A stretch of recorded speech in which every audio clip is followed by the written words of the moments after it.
અમેરિકાના ન્યૂ જર્સીની ગલીઓમાં અત્યારે જે સન્નાટો છવાયેલો છે તેની પાછળ છુપાયેલું એક ભયાનક સત્ય જાણીને તમે ચોક્કસ ફફડી ઉઠશો, કારણ કે હવે સવાલ માત્ર ધરપકડનો નથી પણ તમારા અસ્તિત્વનો છે. અત્યારે અમેરિકાના ન્યૂ જર્સી રાજ્યમાં અને ખાસ કરીને જર્સી સિટી તેમજ હોબોકેન જેવા વિસ્તારોમાં વસતા હજારો ભારતીય પરિવારો અને ખાસ કરીને આપણા ગુજરાતી ભાઈ બહેનો માટે એક અત્યંત ચિંતાજનક અને ડરામણી પરિસ્થિતિ ઊભી થઈ છે. કારણ કે ટ્રમ્પ વહીવટી તંત્ર હેઠળ આઈસ એટલે કે immigration and customs enforcement agency દ્વારા ધરપકડ અને રેડ્સનો સિલસિલો બહુ જ ભયાનક રીતે તેજ કરી દેવામાં આવ્યો છે. આ સ્થિતિ માત્ર ગેરકાયદે રહેતા લોકો માટે જ નહીં, પણ જેઓ H-1B વિઝા ધરાવે છે અથવા ગ્રીન કાર્ડ પર છે તેમના માટે પણ અત્યંત સમય જોખમી બની ગયો છે.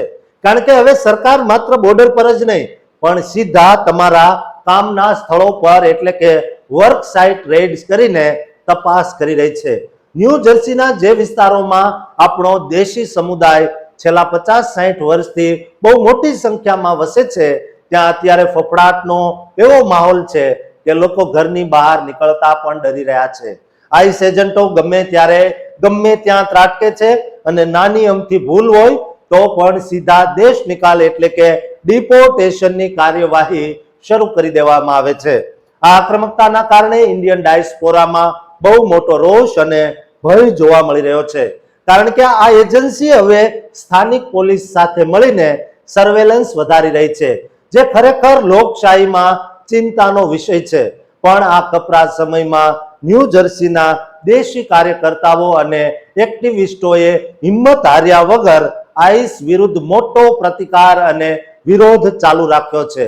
આ લોકો રસ્તા પર ઉતરીને ઇમિગ્રન્ટ્સના અધિકારોની રક્ષા માટે લડી રહ્યા છે અને દેશને કાનૂની માર્ગદર્શન આપી રહ્યા છે, જેની આજે ખૂબ જ જરૂર છે.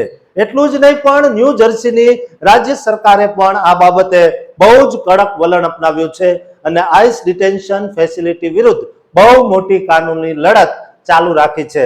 રાજ્ય સરકારનું માનવું છે કે ઇમિગ્રન્ટ સાથે આ પ્રકારે અમાનવીય વ્યવહાર ન થવો જોઈએ અને તેમના પાયાના માનવ અધિકારોનું જતન થવું જોઈએ.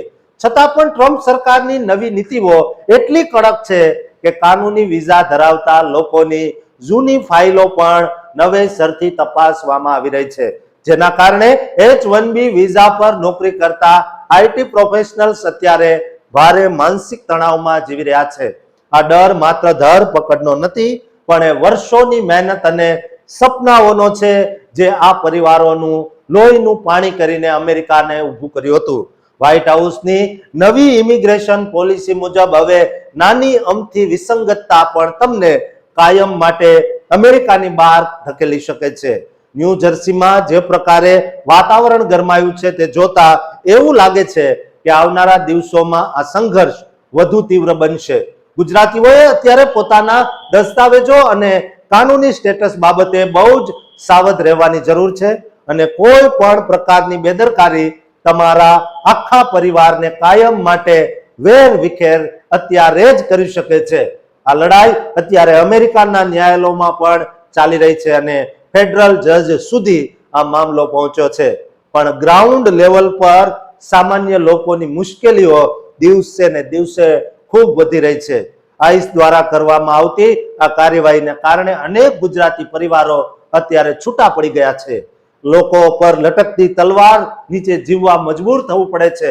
લોકોમાં અત્યારે એવો ફફડાટ છે કે જો તેઓ એરપોર્ટ જશે તો પણ કદાચ તેમને રોકી દેવામાં આવશે. આ સ્થિતિમાં માત્ર એકતા અને કાનૂની જાગૃતિ જ એકમાત્ર રસ્તો છે. તમે તમારા ડોક્યુમેન્ટ્સ તપાસો અને કોઈ પણ અજાણી વ્યક્તિ કે એજન્ટથી સાવધ રહો એવી અમારી નમ્ર વિનંતી છે. દોસ્તો, દરેક ગુજરાતી, દરેક ભારતીય જે ન્યૂ જર્સીમાં વસે છે, અમેરિકામાં વસે છે, તેમને આ વિડીયો શેર કરજો અને આ ચેનલને સબસ્ક્રાઇબ કરવાનું ચૂકતા નહીં.